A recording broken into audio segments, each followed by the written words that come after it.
with no place to turn for advice or feedback? Who holds you accountable to your commitments in your company? Where do you find the right resources to help you and your company grow? If you have these questions, then Critical Mass for Business might be the answer for you.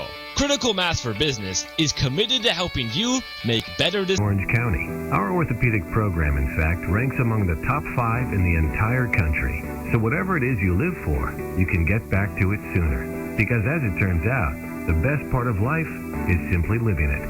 Hoag for Life. Visit us at www.hoag.org. Do you want a free analysis of your inbound marketing? Do you want it in 30 seconds or less? Then check out Marketing Grader, the free marketing tool from HubSpot. It's simple. Just go to marketinggrader.com, enter the URL that you want to analyze, and Marketing Grader will instantly give you a detailed report on your lead generating, mobile, social media, competitive benchmarking, and more. It's simple, it's powerful, and it's free. marketinggrader.com. You are listening to the Critical Mass Radio Show, Orange County's business talk show, focused on exploring topics of interest to CEOs who are leading middle market companies. With your host, Ric Franzi.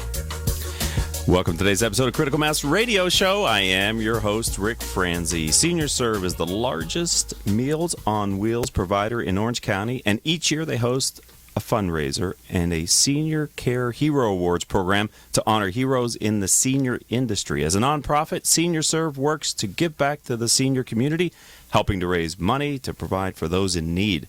Joining us today, our Senior Director, Susan Papiri, and Alfonso Jackson, a veteran honoree of the Senior Care Awards. Welcome to Critical Mass Radio Show to both of you. Thank you, Rick. Thank you. It's great to have you here. If you'd like to learn more about the radio show or the podcast that I do and the CEO peer groups that I lead, then visit my company's website, criticalmassforbusiness.com, or you could call or text me at 949-887-4104. Susan, let's start with you. Mm-hmm. Can you tell us a little bit more about your organization, Senior Serve? Yes, thank you. Senior Serve, like you said, is the number one provider of senior and nutrition services in Central and North Orange County. But we do a lot more than food. We do Meals on Wheels. We provide about 900 meals a day to home-delivered, homebound residents, and many of them are low-income residents. Right. And we also provide a hot lunch program, or a senior lunch program, I should say, to 25 senior centers in 20 cities. In addition to that, we have 2 adult day health care programs, one in Anaheim, one in Santa Ana, and those are great programs, something that more people need to know about. And we have a volunteer program, like a friendly visitor type program called Care Circles. So there's a lot that we do centered around the needs of our seniors. And how did you get involved with Senior Serve? I actually have a background in skilled nursing care. I'm not a nurse, but boy, I admire them and all of the people that care for our seniors. And I was in the business development department for a large skilled nursing company. Always had a heart for seniors, and got involved in the Senior Care Hero Awards just as a volunteer, and then kind of got sucked into the vortex. That happens with nonprofits, doesn't it? Yeah. It's an amazing organization. I'm so happy to be part of it. Okay, and Senior Serve, do you serve communities outside of Orange County as well? We do not. Okay. With Meals on Wheels, there are many different regional types of organizations that provide Meals on Wheels and those type of services. So there are people and organizations all through the country. Some are very small, some are church-led, some some are larger, and they're all called different names. But they're all operating under the Meals on Wheels? They're all part of the Meals on Wheels Association. Okay. Not all of them. Some of are independent, and they just do home-delivered meals. But it's like a network of organizations. But we are not owned by Meals on Wheels. We are our own organization. Right. Great. Well, let's turn our focus to Alfonso. If you could tell us a little bit about your background, sir, that would be very enlightening. Well, I'm a 22-and-a-half-year veteran of the Navy, member of the Tuskegee Airmen Organization, also the senior chaplain for the Blind Veterans Organization. And I was chosen by the senior helpers organization that provides my caregiver. Mm-hmm. And this was all new to me, but I feel very honored and very humbled by it. And I just want to be able to do my part and, help promote the organization as well as inform people what it's about. And like I say, as a minister, I try to take care of the spiritual needs of my blind veterans, as well as anybody else. Right. As I say, I'm like a road map. I'm just a blip on the map, and here to show you the way and do what I can. Or as I tell most people, don't look at Alfonso. I want you to see the Jesus in me. Okay. So. Well, that's beautiful. Can you speak personally about what it means to have a caregiver in your life? Yes, it's great. Being fortunate enough to have a caregiver, it takes a lot of the stress out of my life. With visually being impaired now, it's frustrating because I can't do a lot of the things that I used to do and that I want to do because of the impairment.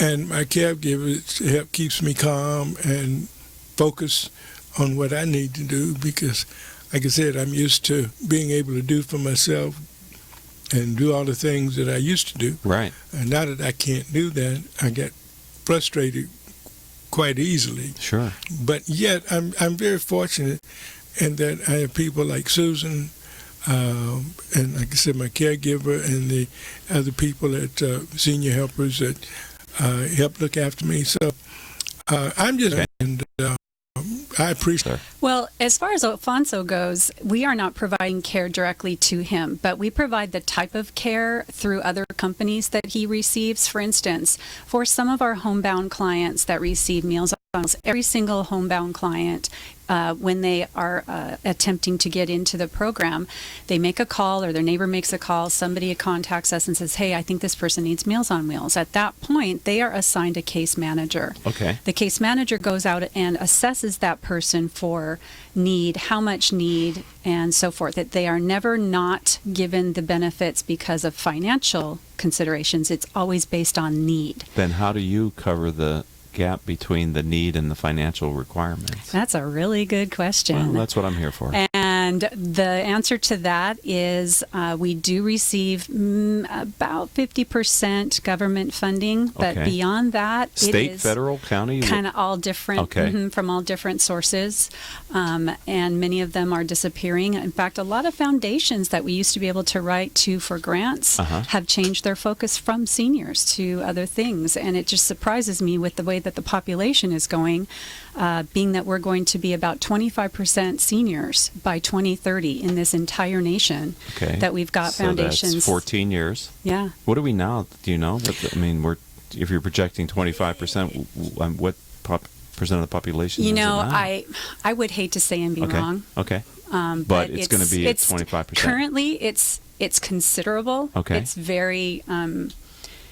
Yeah, it's a big enough number now that we are already having difficulty, and we are projecting that is only going to get worse, and unless we've got people that will come and put their arms around the senior-facing nonprofits that serve seniors, not just nutritional, but transportation and that type of thing. And I can only imagine the list of needs that as we age, we have, right? You don't think about it until it's not there for you. Right, and you just assume that family kind of defaults to the younger members of the family. But that's not always there for you. That's not always there for you. And what about the money? You know, you might have a person that can help, but some people need things that cost money. Right. And where does that come from? Now, Alfonso is very, very lucky because he is a vet and he qualifies.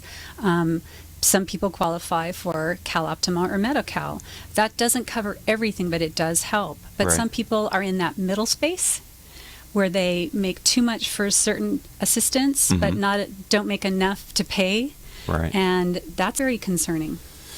Oh, boy. All right, ladies and gentlemen, thank goodness we have organizations like Senior Serve that are covering the gaps there and trying to help out. We're going to take a very short commercial break here on Critical Mass Radio Show, because when we come back, I want to talk about the 6th Annual Senior Care Hero Award Ceremony. That's right. All right, it's coming up on October 15th, so not that far away. So don't go anywhere, ladies and gentlemen. We'll be right back to the radio show or podcast after these words from our sponsor.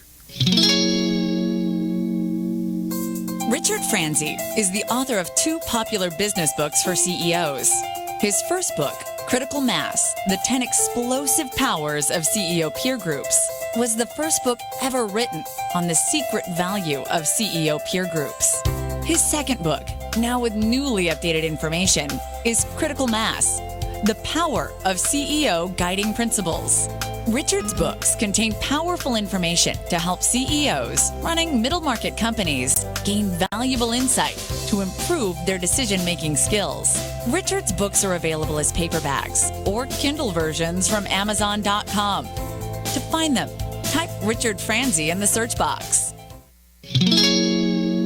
Told you we'd be back quickly on Critical Mass Radio Show. I am your host, Ric Franzi. All of our shows can be heard anytime on iTunes, Stitcher, Spreaker.com, several hundred former guest websites whose CEOs have appeared on our radio show. Since we began our show in 2009, we've reached close to 200,000 listeners with our podcasts and live streams here on octalkradio.net.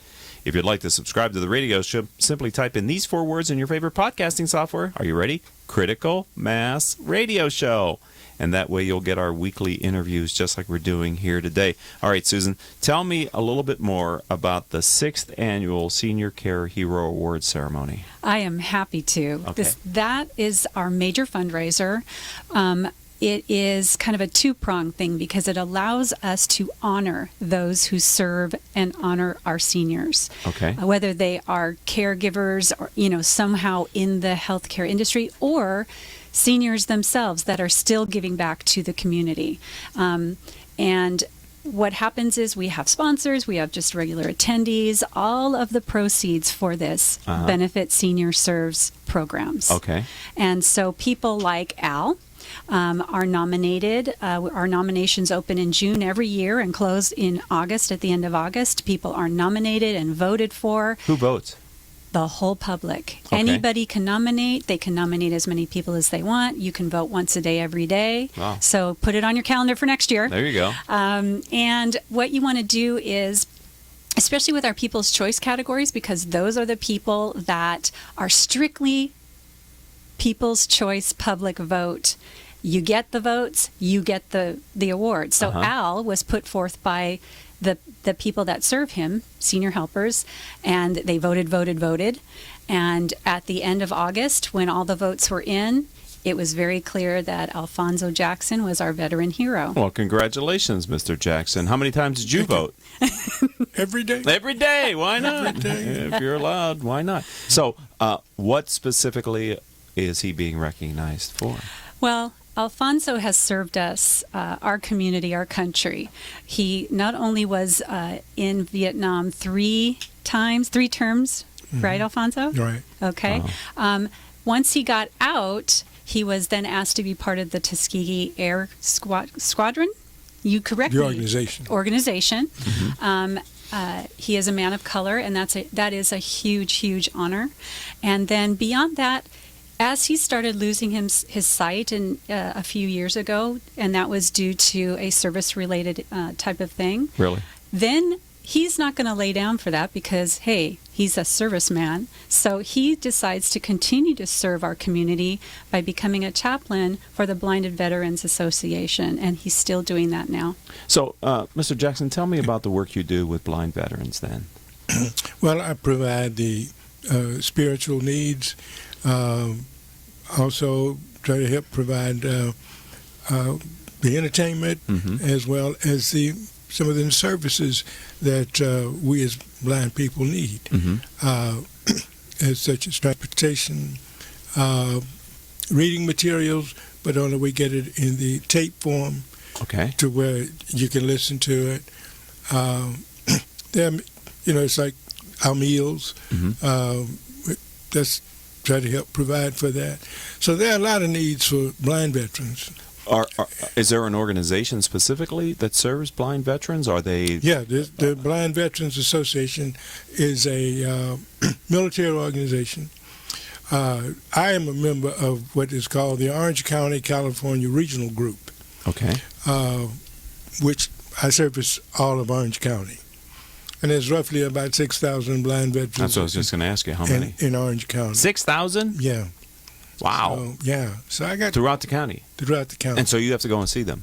Pardon me. You have to go and meet with them.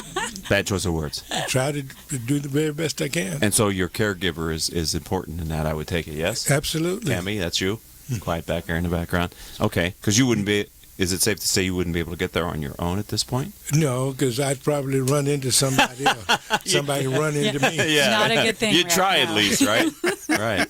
So is it correct, Susan, for me to say that before this process and the People Choice nominations, you didn't know Alfonso, or did you? No. I had Wow. never known or met Alfonso. So there's so many people doing great work, and the organizations, you may not come across them. So this is a way for you to This is a wonderful way for us to network with people who are doing incredible things that we would never find out about. Right. It's a way for the community to come together and hear about and support the people who care for and serve our seniors. You have no idea what a caregiver goes through and does every day. I come from a skilled nursing background before I worked for Senior Serve, so I know in a skilled nursing center itself, what they call a CNA or a caregiver, they get the least amount of pay and they have the hardest job. And believe me, when you tell that person, hey, you've been nominated for Outstanding Caregiver of the Year for the Senior Care Hero Awards, and it is like So that's a category you have. Yes, and it's like the Academy Awards. It's literally done exactly like it. Entertainment, the dinner, the whole bit, the red carpet, the lights. We had over 700 people there last year. I was just going to ask you, how big is the event? It's very, very big. Where is it held? At the Grove of Anaheim. Okay. Yeah, and is it open to the public?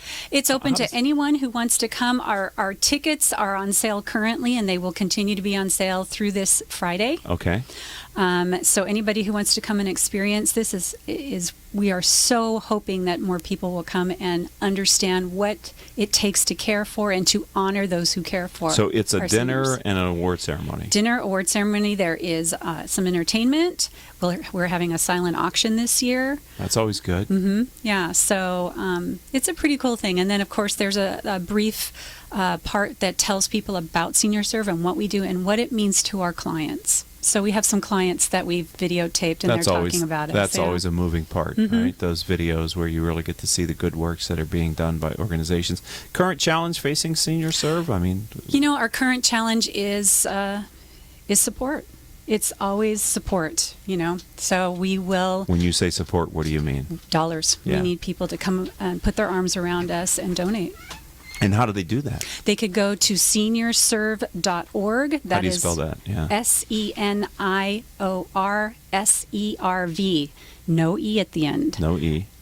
.org. So seniorserve, no E at the end, .org. And there's a place right on the home page where you can click and donate. And you can have it be a recurring donation, which we would love. Right. We have a legacy program that if you wanted to leave something to us, that would be great. But this is something we need to do. I know that people say children are our future, but you know what? We wouldn't have the future if our seniors hadn't given it to us. Right. And Alfonso is fortunate, you said earlier, because you're a veteran, so there are additional services available for veterans. So if you're not a veteran, what's it look like for seniors in Orange County who need services? Well, it can be very challenging, Rick, because Medi-Cal or Cal Optima will cover some things. But there are certain things that aren't covered. And everybody seems to think that Medicare covers everything, and it really doesn't. Doesn't? No, it doesn't cover any of the day-to-day type of needs that you end up needing as you're aging. You start having problems with transportation, being able to drive yourself. Right. You have problems getting to the market. You have problems maybe locating different things. So what you want to do is you want to think about, okay, what if I can't see very well? What if I can't walk very well? What if I can't stand up long enough to prepare my own food? Right. What if I don't have kids to help me that I can move in with? Right. Where am I going to live? Because with the These are scary questions. with the explosion of this population, you think we have homeless problems now? I do. Yes. Well, the people you see that are homeless, most of them are not real old. You don't think yet? Right. They're going to be. There is going to be a very big problem with homeless seniors. I have never even thought of that. I just assumed that at some point there was places for people who were homeless who were older to go. But you're just saying Not really. May not be the case? Not always the case. And they have choices. Some of them don't want to go where they could go. Right. So they end up on the streets. So, Mr. Jackson, have Yes. you thought about what you're going to say? Have I thought about Have you thought about what you're... does he get a chance to speak? He does. He gets his speech. All right. Have you given it any thought, sir? Oh, I don't yeah. want to steal your thunder. No, I just speak from the heart. Uh-huh. And I'm like I says, I'm very honored. But like Susan said, even blind veterans, we need help Yes. due to the fact that we have veterans that are homeless, that don't have places to go, and once you lose your sight, that's a big part of Yeah. who you are and what you do. Right. And if you don't have anybody that's willing to say, okay, I'm willing to step in and help, Right. Be your eyes. And as a visually impaired person, it sounds cold and callous, but the hardest time you have is with family. Because family have seen you when you're at your best, and then they see you when you're at your worst, but they always see you when you're at your best. Right.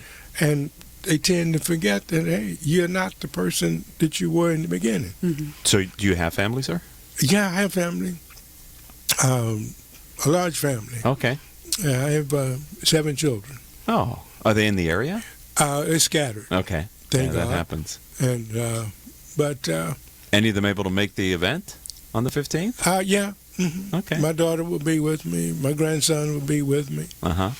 And, like I said, then I got all these beautiful ladies from senior serve and from, and senior helpers. Man, what more can I ask for? I don't know. Understand what I'm saying? You seem like you're blessed in some ways. Hey, I feel like I'm sitting right next to Jesus. Great. Great. So, last time, if someone would like to learn more about Senior Serve, how do they find you online? To find Senior Serve online, you would go to Senior Serve, that's SeniorServ.org, and navigate all around that site, and can even get to the Senior Care Hero Awards site from our home site. Okay. So you can take a look and see what it was like last year and who the finalists and the People's Choice awardees are this year, and get involved. Sounds like a good idea. Thank Rick, you. Rick, Yes. can I just make a quick little thing? Yes. If more people in Orange County would like to learn more about what the Blind Veterans Association is all about, Yes. let me give you our website. Okay. It is www.Orange County, California Regional Group, All spelled out. Okay. all spelled out, .com. Okay. Thank you. Well, I think that's a worthy organization that we should look into ourselves here at Critical Mass Radio Show Yeah. as well. So thank you for giving that to us. I want to thank you both for coming, all three of you, for coming into the studio today and sharing a little bit about your great organization, your personal journey, and this upcoming event, which I hope people, if it's not October 15th yet, or Friday, whatever Friday is, I don't know off the top of my head what that date is when you stop selling tickets. The 7th. If it's not October 7th and you're listening to this radio show, either live stream on OC Talk Radio as a podcast, I would strongly encourage you to buy some tickets and go and support this wonderful organization. Thank you all for your time today. Thank you, Rick. Thank you. All right, and that will do it for this segment of Critical Mass Radio Show podcast. I appreciate you listening, and we'll be talking to you again soon. If you are an Orange County business executive, this message is for you. Do you ever feel isolated with no place to turn for advice or feedback? Who holds you accountable to your commitments in your company? Where do you find the right resources to help you and your company grow? If you have these questions, then Critical Mass for Business might be the answer for you. Critical Mass for Business is committed to helping you make better decisions. These are groups of peers running businesses just like you, providing a great sounding board to test ideas and concepts, review plans and goals, and present issues and opportunities for discussion. The result is improved strategy, accountability, people, and execution skills. If you are interested in learning more, go to www.criticalmassforbusiness.com and learn more about our executive peer group.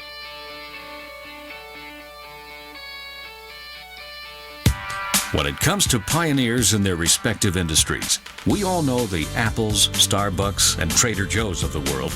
In the realm of recruiting, Decision Toolbox is the industry's best-kept secret, with 90% of their business from referrals and repeat customers. For over 20 years, Decision Toolbox's U.S.-based team of recruiters, sourcers, professional writers, quality personnel, and tech support has perfected a Six Sigma approach to talent management.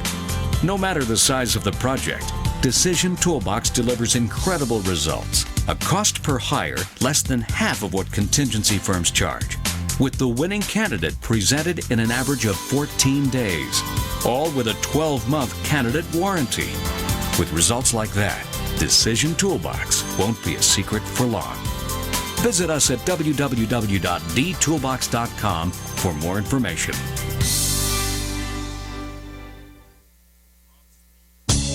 Do you want a free analysis of your inbound marketing? Do you want it in 30 seconds or less? Then check out Marketing Grader, the free marketing tool from HubSpot. It's simple. Just go to marketinggrader.com, enter the URL that you want to analyze, and Marketing Grader will instantly give you a detailed report grading your lead generation, mobile marketing, social media, competitive benchmarking, and more. It's simple, it's powerful, and it's free. marketinggrader.com. Welcome back to this edition of Critical Mass Radio Show. If you're listening to us a podcast, this is a new version of our podcast, and I'm excited to have you listening to the program. If you're listening to us on the live stream, that's great too. Rob Slee, author of Time Really Is Money, is our guest. You know, we all know the phrase time is money, and according to Rob, it really indeed is. His latest book, Time is Money, How to Work for $5,000 per hour, gives light into how you can own your time and work smarter. It shows owners how to create value within the time they have. Rob uses his experience with mentoring owners on value creation to show a connection between fun, wealth, and time. Rob, welcome to Critical Mass Radio Show. Well, thanks for having me. I appreciate it. I've been looking forward to having you on since you and I talked earlier this year. Thank you for the copy of your book. Interesting book. But before we get into the book, tell me a little bit about your professional background. Yeah, I'm one of those people that got more education than what my parents thought I should have, but as long as I was paying for it, they went along. And then I went to work for a big Fortune 100 company for a sort of a public company career, and I parachuted out of that, I hate to say, more than 2 decades ago. And since then I've owned, I don't know, maybe 40 different mid-sized businesses. Any one time I'll own 6 or 8 or 10, and then I build them up and sell them and start all over again. And so that's how I got here. So, what kind of businesses did you own? They're all opportunistic purchase. I don't buy businesses to pay a multiple of earnings and all that. Okay. Almost all of them were corporate cast-offs. So a large company, let's call GE or DuPont, has a division that they think is really small, but I think everyone who's listening to this would think, 30 or 40 or 50 billion in revenues is large, and they just dump these from time to time, and they sell them at book value, and that's when I'm a buyer. I'm not a buyer when it's a high price, but I am a buyer when it's a low price. So how did you first recognize that was an opportunity to buy a good business at a great price? I've been a private investment banker for 30 years, so when I parachuted out of Wall Street, I landed on Main Street and decided, I got to do something to earn a living, as I was young at that point. and started an investment banking firm with 4 or 5 other guys. And we were doing management buyouts, advising on management buyouts, and we started to really see, okay, who's adding value and why. And it's the old buy low, sell high, but it's a little bit more than that because obviously you have to operate the business and create the value. And that's what started getting me thinking about how everything I'd learned at MBA school and all that was technical, yes, but not helpful on Main Street, especially in terms of maximizing my time. So let's talk about the inspiration for Time Really Is Money, How to Work for $5,000 per hour. And I'm holding a copy of the book up on the live stream if people are watching the videos on Facebook. So here it is. But what was the inspiration to take the time to write this book, Rob? Yeah, I challenged the economic god 6 or 7 years ago, and I proclaimed to the world, because I have a pretty large blog following around the world, I proclaimed to the world that I was going to create a system that could generate at least 5 times market value for any firm, any size, any type of owner within a 3-year period of time. And so, over time, so for the next 5 or 6 years after that, we mentored well over 100 companies, the management, the owners and their direct reports is generally who we're managing. And sure enough, we could do it just by getting them to focus on where they really add value. So spend all your time on where you can really add value, and it adds up quickly. It isn't one of those things that takes 5 or 10 years like it used to. So, how does someone own their time? How does a busy business owner, give us a little bit of what you've learned and what you help people with? Well, this is what we didn't expect. Before we offered mentoring, we would have the owner and their direct reports journal their time for the prior month. How are they spending their time? What are they doing? It was horrifying. The owners especially were spending their time on all activities less than $100 an hour. So tactical, sort of administrative, bureaucratic, things that don't add value to a firm and, frankly, don't add much wealth to themselves.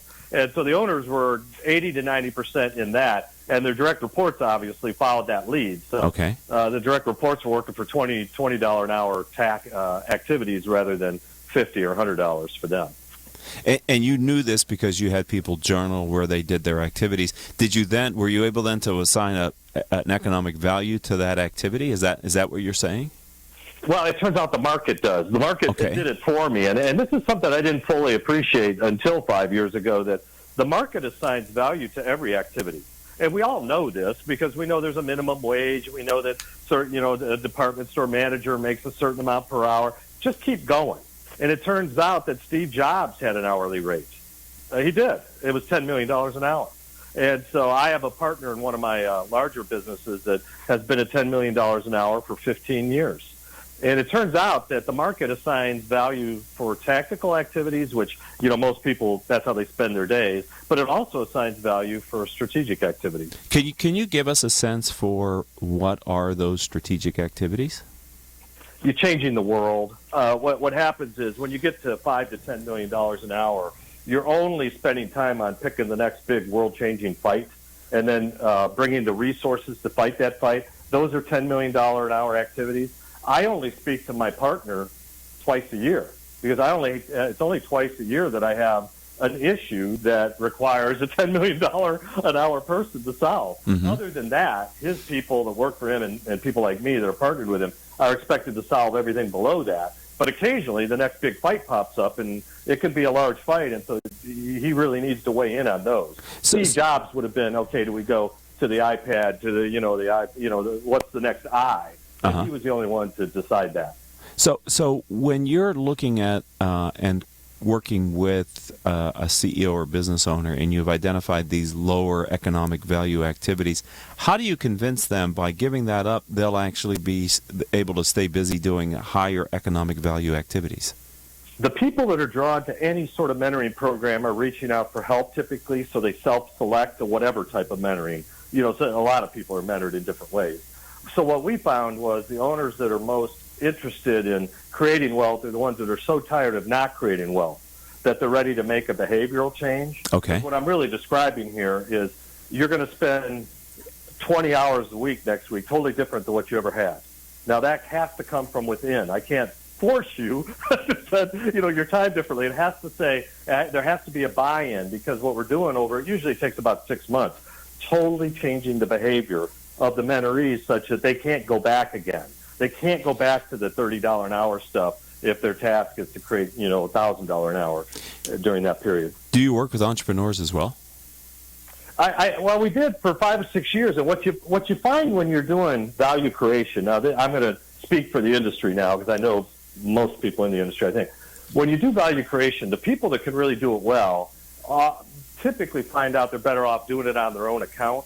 And that's really what we've done the last couple of years. The book is to help everybody, but what I've done is gone out, started up. I've done a unicorn in the last year. I've started up more than a dozen companies, and we're using our exact same approach to mentor our managers and their direct reports as we did for others. But people can read the book and get everything out of it. There's no vague references in the book, so they don't have to talk to me to change their behavior, I don't believe, if I wrote the book well. So is this a ladder that you go on that starts out and you incrementally work up the value chain ladder? Or how does that work, Rob, as far as... Yeah, we call it the value ladder just because when we're talking about $5,000 an hour or $10 million, that's not W-2 land. That's K1 land. It's sort of like it's value creation. So it isn't like all of a sudden somebody's paying you $5,000 an hour. What you're doing is creating that much value in an entity. So that's what we're really talking about here. Okay. And so I created the value ladder to show that the game really starts, the value creation game, at $500 an hour activities. So we would start every owner at that level, and it would totally change what they've been doing. It was night and day. It was like a light switch went off, that they were no longer allowed to get on the proverbial forklift, which is like a $20 an hour activity, and they had to get on the value proposition business model niche selection train, and that they hadn't really been spending much time doing those things. And so it was, like I said, it takes 3 to 6 months to change someone's behavior to stop thinking in terms of $50 an hour and start thinking in terms of $500 an hour as a starting point. And is it your experience that there are enough of those activities that you can identify for a business owner that is 500, 1,000, 5,000 that would keep them fully engaged in their business? Wow, you're the first person to ever ask that question. I've been waiting for this since the book came out. It turns out that no, the higher you go up the ladder, the less hours you work. Oh, my goodness. So at $500 an hour, what happened is we'd take somebody who was working 6 hours a week at $50 an hour, so to speak. And we would get them, they would maybe be working 30 hours a week at $500 an hour, and maybe 20 hours a week at $5,000 an hour, and that'd be the most they'd ever work. And by the time you get up to where I am, I'm at $100,000 an hour, so I don't undertake any sort of business investment unless I can see that at the end of the rainbow. That's only maybe 6 or 8 hours a week at most of selecting the next fight and how to fight that fight and get the business model straight.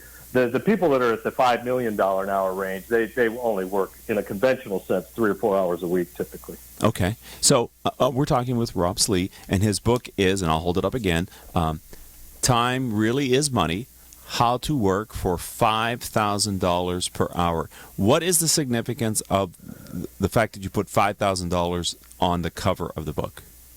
Everyone can get there.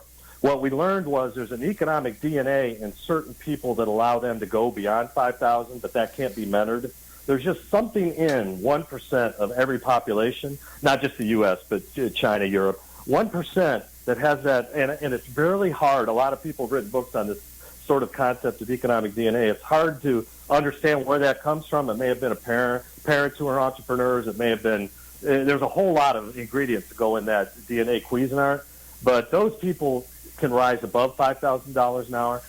Everyone can be mentored. Everyone who's listening to this call can be mentored to $5,000 an hour, which is a substantial increase over probably what they're creating value now. So it's worth the climb up the ladder. So tell me again, because I'm really trying to learn, in addition to what you wrote in your book, kind of your mentality. And as I'm listening to you, I'm remembering our initial conversation and this youthful energy and playfulness that's in your voice, which I really find engaging. But tell me, how do you demonstrate to a business owner or an entrepreneur the different economic value of activities? Do you have a checklist? Do you have to talk to them to see the size of their business and what they work on? How does, in your mentoring relationships, Rob, how do you get them to realize, hey, that's a $50 an hour activity? Because I asked them if they were going to hire this activity, how much would they pay in the market to have this activity done? Okay. And they all have to admit, if they're the least bit honest with themselves, they have to admit that, oh, geez, you're right. I'm spending 90% of my time on things that I'm already paying people to do, first of all. Typically, they already have people that they're paying, $20 or $50 an hour to do. But second, and so they're getting in the way, first of all, the owner is. But second of all, there's no value. Do the math. Even if you work 3,000 hours a year, which is, you're putting in a lot of weekends, at $50 an hour, the owner didn't get into business to be at $150,000, and plus the business can't increase in value if that's the most the owner is going to generate. They got to take out something for salary and living, and so the business starves, basically, starves the value creation. So I'm going to stop you right there because my engineer tells me it's time for us to take a very short commercial break. So if you're listening to us live on the stream, Critical Mass Radio Show or on OC Talk Radio, don't go anywhere. If you're listening to us on iTunes or Stitcher or one of the other podcasting platforms that we use, seriously, don't go anywhere. This is like a 60-second commercial. It's good information. I don't want you to miss what we're going to be talking about with Rob when we come back, and that is the actual process of moving people up the value ladder. So don't go anywhere. We'll be right back after this single word from our sponsor. Richard Franzi is a highly sought-after keynote speaker on topics of interest to CEOs of middle firms across North America.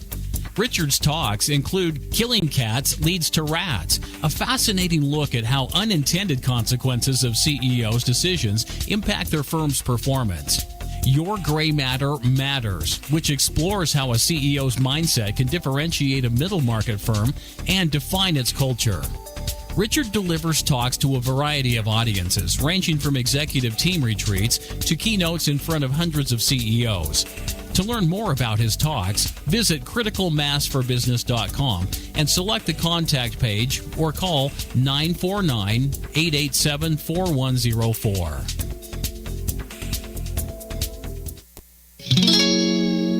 Welcome back to this edition of Critical Mass Radio Show. I am your host, Ric Franzi, and our podcast. A great way to stay informed about guests like Rob is to sign up for our weekly newsletter. If you simply go to my website, criticalmassforbusiness.com, at the bottom of any page, let me say that again, at the bottom of any page, you'll see a mailing list box. Simply type in your email address and hit subscribe, and you will automatically, like magic, start receiving our weekly newsletter with information about our great upcoming guests as well as a review of our previous guests' interviews. Okay, so Rob, tell me again, what is the value creation process that you mentor and teach and write about? Yes, it's to whomever we're mentoring, and it would be not only the ownership group but all their direct reports, to figure out what the starting point for the most value they can add at the beginning. For the owners, that was always $500 an hour activities, which was far different from what they had been doing prior to our arrival. And for the direct reports, that we would generally start them out at $100 an hour activities.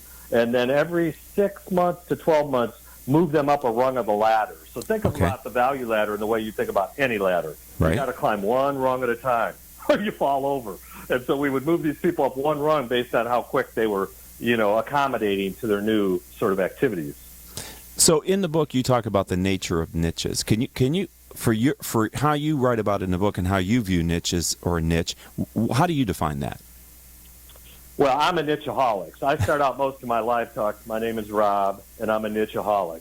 And everyone who's read my stuff goes, hi, Rob. I mean, it's hokey as all get out, but it's really true. Well, I'm a believer that what globalization has done in the last 20 years to all businesses is it's driven down the size of a defensible, profitable, value-creating piece of business.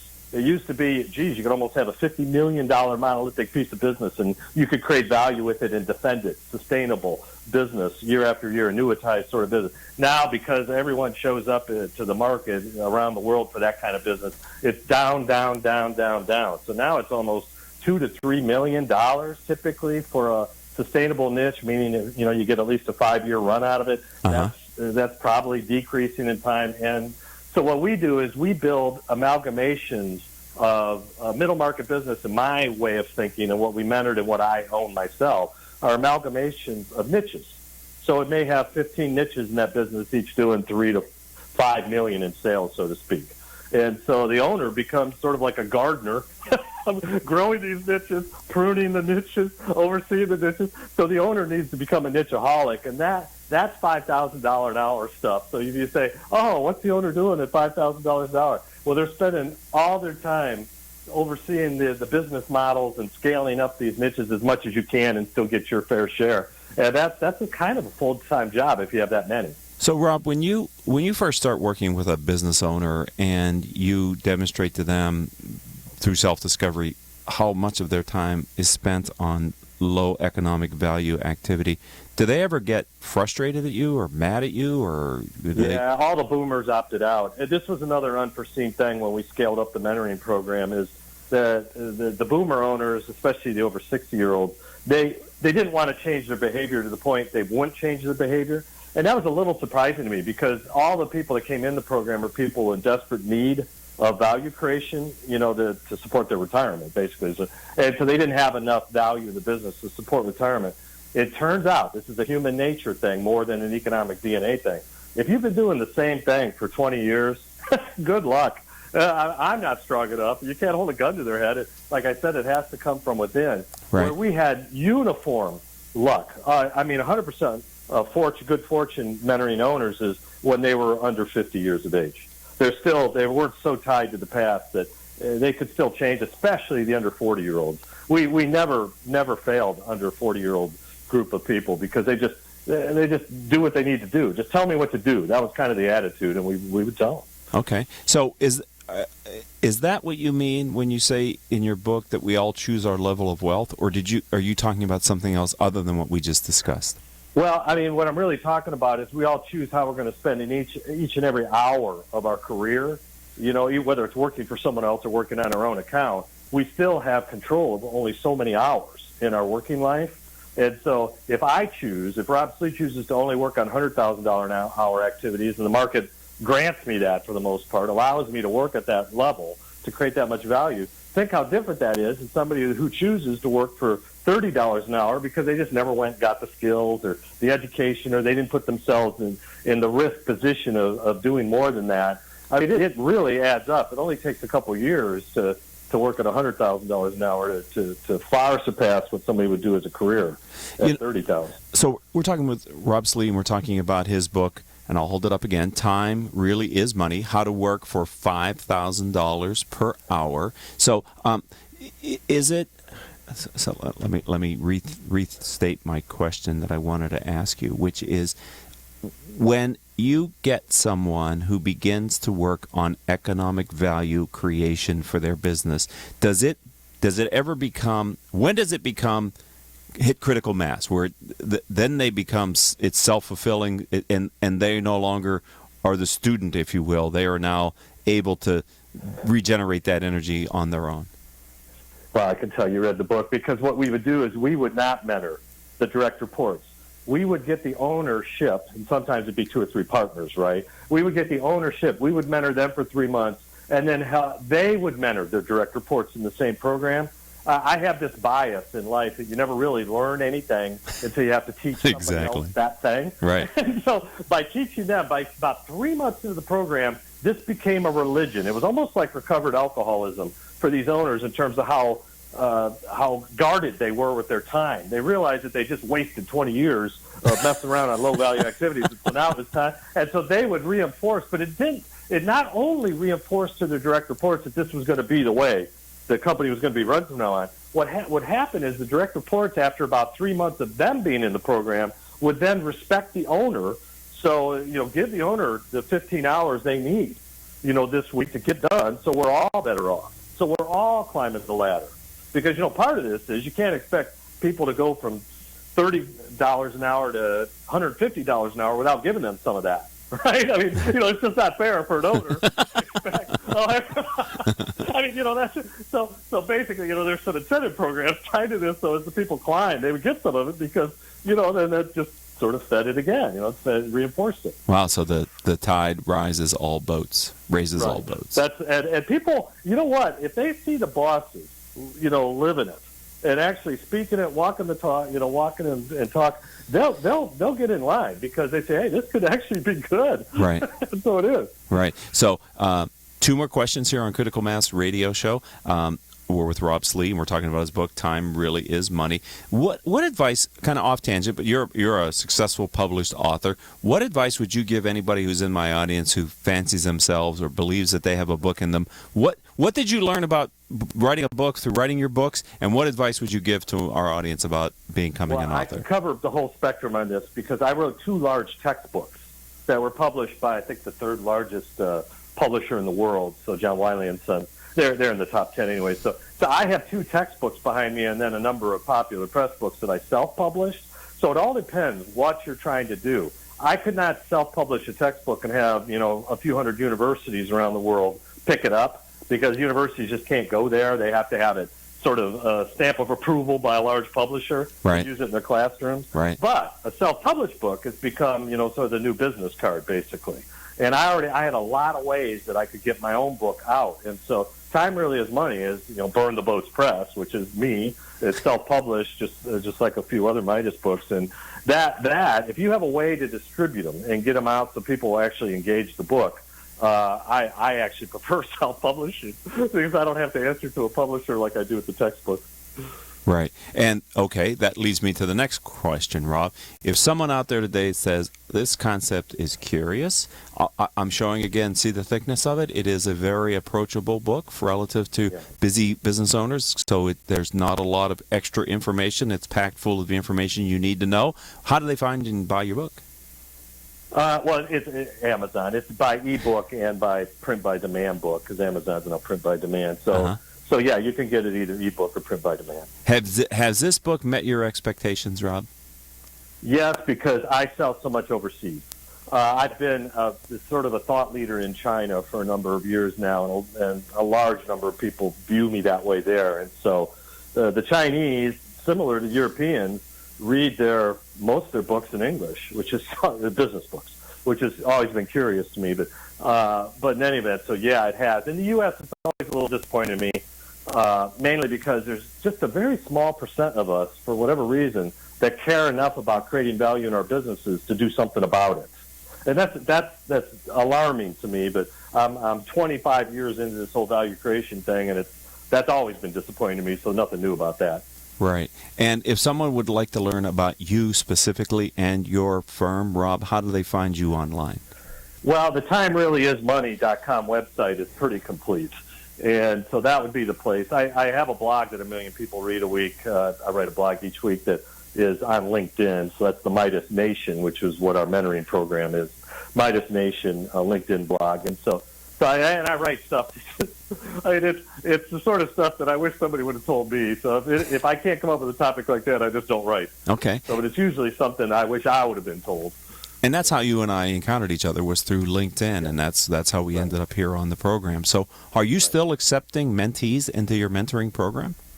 No, but what I will do for someone is if they read the book and they send me an email at rob@timereallyismoney.com, I will spend some time on the phone and say, look, if I was in your position, either I would attack the project or company or value proposition you're looking to do, or I wouldn't.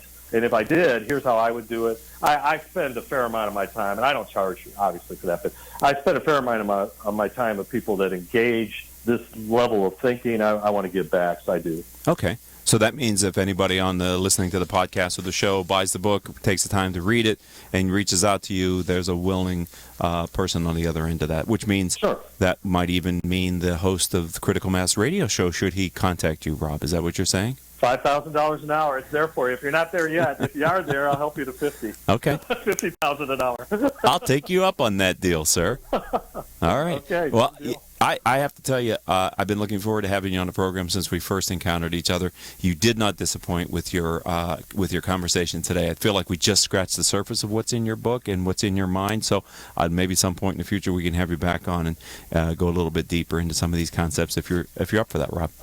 Well, great. I'm looking forward to it. All right. Thank you for being a friend of the program, and I look forward to speaking with you in the future, my friend. Oh, thank you. All right. Goodbye. Bye. All right, ladies and gentlemen, that's going to do it for today's show. I'd like to thank Paul Roberts, who's our engineer. Our producers are Joan Park, Crystal Nunley, and Haley Stern. Of course, I'm your host, Ric Franzi. If you'd like to learn more about the radio show and the CEO peer groups that I lead, visit our company's website, criticalmass4business.com. And until the next show, I hope all of your business decisions will move your company in a positive direction. You have been listening to Critical Mass Radio Show Business Talk Show, focused on exploring topics of interest to CEOs who are leading middle market companies. With your host, Richard Franzi.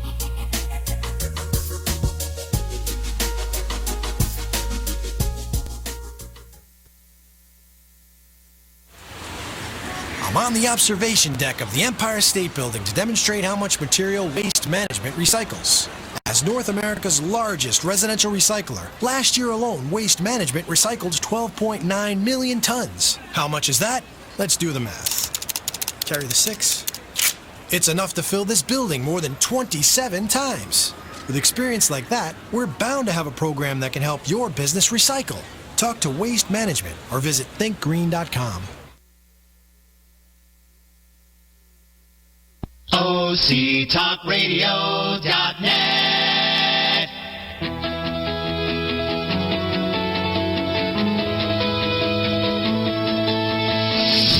Welcome, everybody. It's time for a special edition here, a special show, which we call OC Spotlight, where we take a look at some of the topics in the news today and some of the people making news as well.